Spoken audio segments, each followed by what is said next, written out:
Good morning, everybody. This is Kim Dahnke coming to you live from the Shibboleth studios in Kennesaw, Georgia. And today is Friday, TGIF. Today is Friday, November 12th, 2021. And we're getting closer and closer to my favorite holiday, Thanksgiving. I absolutely love Thanksgiving.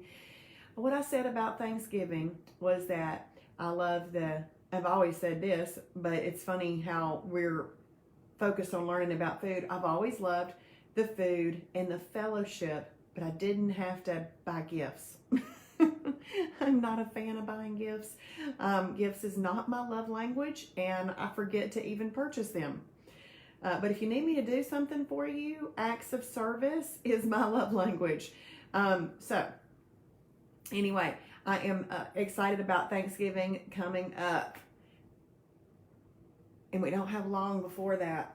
So I've got some good things planned. I'm going to make the best breakfast casserole, and I'm going to make bread pudding Shibboleth style. And I'm not going to tell anybody that it is Shibboleth style. I'm just going to serve it.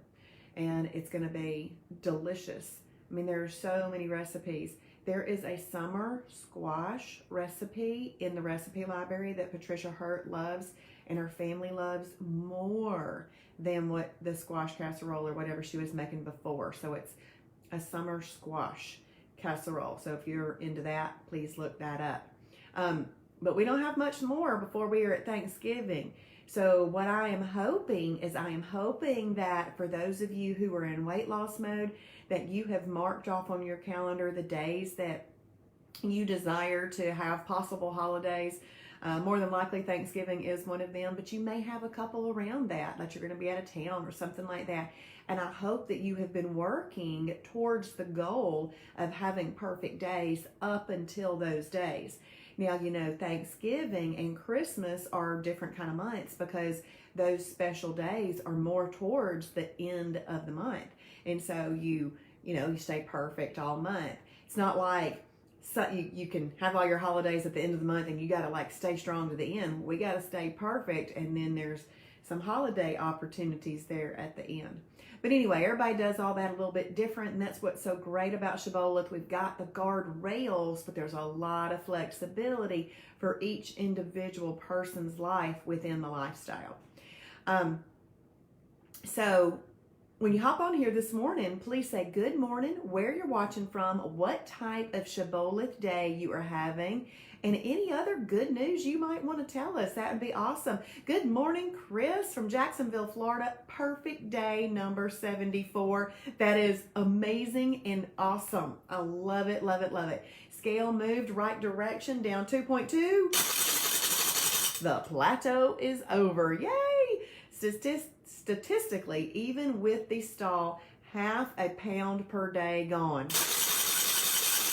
Doing egg and chili wow challenge today. Awesome. Have fun. Ortho checkup on knee today. Okay, awesome. I hope that goes well. Kathy, good morning from Michigan. Having a perfect day. Hey, Ron. Oh, Ron is out of town. Awesome. Well, I'm so glad that you're watching the Shibby show even out of town. That is awesome. Enjoy your time out of town. Good morning, Diane. She shared. Thank you for sharing. The share button is in the bottom left-hand corner of your screen, and it helps us immensely. So thank you for always doing that, Diane. I hope you have a great weekend as well. Good morning, Diane. The two super sharers there. I got a lot of sharers, but they always remind me and tell me that they did. And they're both named Diane. Columbus, Mississippi, planned holiday traveling to Villa Rica. What are you doing in Villa Rica? Charlene from Michigan, TGIF. Yes, ma'am. I hope you're staying well. Perfect day. Thank you for sharing, Diane. Hey, Rhonda, good morning. Holiday here. Hubby is grilling steaks tonight, and I'm looking forward to a baked potato with it. Rhonda, I want to give you a bit of advice. I need for you to drink lots of water today. Lots and lots of water today.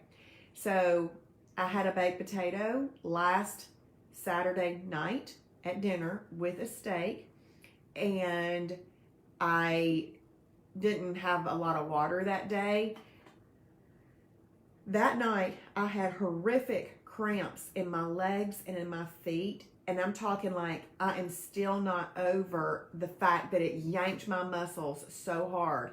So when you do that, when you haven't been eating that kind of stuff, and then you're going to eat something like that, and I haven't really put this into play, but I really think that where the problem came from was not the potato. I think it might have been, I don't know, but I'm thinking it was the fact that I didn't have enough water that day. So please have a lot of water today, Rhonda, and enjoy your steak and baked potato. Okay. Michelle, good morning. Watching from Forsyth, Georgia this morning. Awesome. Hey, Colleen, good morning from Michigan. Perfect day. 4.5 pounds under second goal weight. Congratulations, Colleen. Total 42 pounds since March. Whoop, whoop. I love it. That's awesome. Good morning, Cheryl Davis. I am F Day in Clarksville, Georgia. And there's Miss Polly with us this morning. Perfect day. Mighty Muffin for breakfast, Dalton, Georgia. Chris, you're right. The lifestyle is so adaptable to each person. Hey, Erica, good morning. I am F Day in Wichita. You have a great weekend, too. Good morning, Patty Bass from Murray County, Tennessee. She's doing the PB&J Wow Challenge today. Hey, Tabitha. Great to have you on here this morning. Good morning, Cindy Peters from Moultrie, Georgia. I am F Day. Okay, Diane, training to be a coordinator between parents who have lost their children to foster care and DHS in our church. Okay, now remember you telling me that. Yes, that's awesome. Thank you for doing that. Thank you for being willing to help people in that way. Hey, Jonathan, good morning. Good morning. Hey, Rhonda. Yes, yeah, that is very important because I kept thinking, whoa, how'd that happen? And then I thought back through my day and I'd had a whole bunch of unsweet tea and some other things, but then I needed some water to maybe offset that baked potato. Okay, so Diane says the program is called Families First. I love it.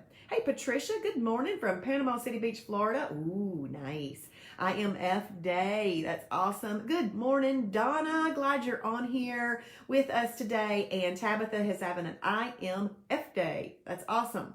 Okay, so I'm going to go ahead and read today's devotion, and because this book is so tiny, and we have 50 days left in the 2021 edition of the Game of Life, and let's play. Let's play. So I'm going to go ahead and read today's devotion, and if y'all want to type in the verse, you can.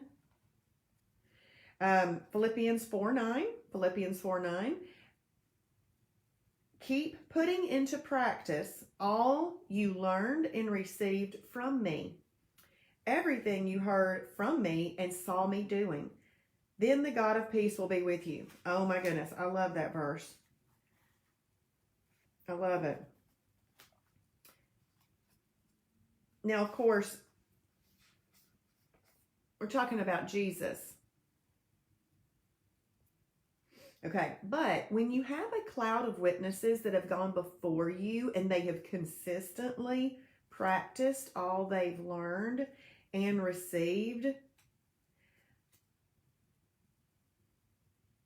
and saw what the cloud of witnesses was doing, and you practice it and you do it knowing that it's going to work, you get peace.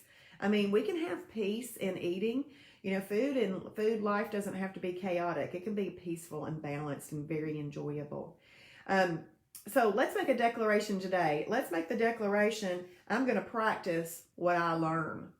Let's make that decree this morning. And here is a quote from Billy Graham. Do you want to know what God's will is for you? It is for you to become more and more like Christ. This is spiritual maturity. And if you make this goal, it will change your life. Okay, so I read that and my thought is, what's the goal again? Okay, go back. It is to become more and more like Christ. Okay, so let's make that our goal and it will change our life.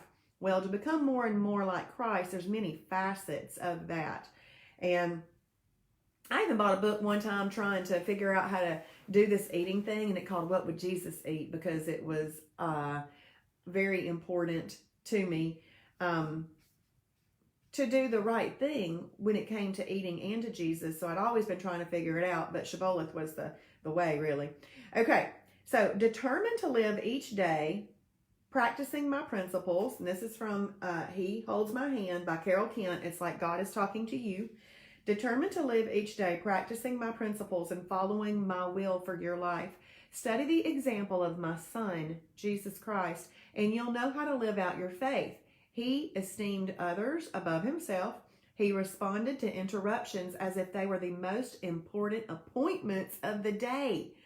Oh man, that's a good reminder. He taught spiritual truth by telling parables, stories people could identify with. Priscilla Shirer and her dad, Tony Evans, both do that amazingly. I identify with their stories a lot, very, very well, especially Tony's, and then because I've studied him more, and then Priscilla more now that I've into her.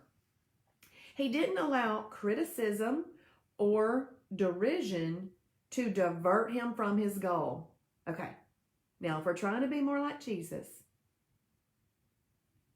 he didn't allow criticism and derision to divert him from his goal. Sometimes people get a little constructive criticism out of love, and we cannot let that you should never let you get off track, because somebody's worked up enough gumption to tell you something that they feel like you need to know. Now, sometimes it's not done in a loving way, and that's really considered more criticism. But honestly, I've had enough criticism in my life and all the different things that I've done to just take it all in as I hear it and I go, okay, Lord, what can I learn from it? Was I doing that? Is it something, or is it something that's really more like them? And I try to take it to him now instead of getting personally offended about anything. So he made time for children. He cared for the needs of the sick with compassion. He offered them healing and hope. He showed unconditional love to people who hadn't earned any special treatment. He cast a vision for those who needed direction. And you know what? Travis and I hope that we're casting a vision for you. My son also practiced this important habit. Before daybreak the next morning, Jesus got up and went out to an isolated place to pray. He spent time alone with me on a regular basis. He made it a priority to seek my advice before charging into his busy days. If you follow his example and focus on living for things that will outlast your life, you will have joy and peace. More than you ever could have imagined. Daily practice produces life-changing results. Let's type that in. Daily practice produces life-changing results. And you know what? I read a post this morning from a lady named Nina down in South Georgia, and her husband had asked her, she was doing some journaling and some other things, and her husband asked her, and he's a nice guy, she said, he wasn't being mean, how long are you going to have to do this? And she went, forever? So it's funny sometimes how people don't really get it, that we do need to do this forever to be able to sustain it. And I just want you to understand, it's the way we should be eating anyway. It's the way we should be eating. We just didn't know before that this was the way we should be eating anyway. So let's see. What did y'all type here this morning? Awesome. Thank y'all for typing in the verse this morning. Appreciate that. Polly says she loves Tony and Priscilla. Me too. Hey, Jen. Jen, so good morning. Glad you're here. I am reading from He Holds My Hand by Carol Kent. And Chris says, daily practice produces life-changing results. That should go on a whiteboard. That should go on a piece of paper, in your pantry, in your refrigerator, everywhere. Daily practice produces life-changing results. And when you go to that pantry, or you go to the refrigerator or the cabinet, and you open it up and you go, oh, what am I supposed to be practicing? Because I want life-changing results. And then you make a decision, a better decision. Awesome, Polly. Thank you for typing that in. Hey, Janet, good morning. Perfect day from Louisiana. All right. Well, we're going to hop off. But tomorrow, I would love for you to go and journal. Go directly to your journal. Do not pass go. Do not collect $200. Just go to your journal. Hey, Mama, good morning. And then if you are watching on replay, please type in hashtag Shibboleth for His glory, because that's why we're doing this. We're doing it for His glory. Focus on that more than yourself. And you know what? That might be the key to getting this thing done and sticking with it. All right, y'all have a blessed day. Talk to you later.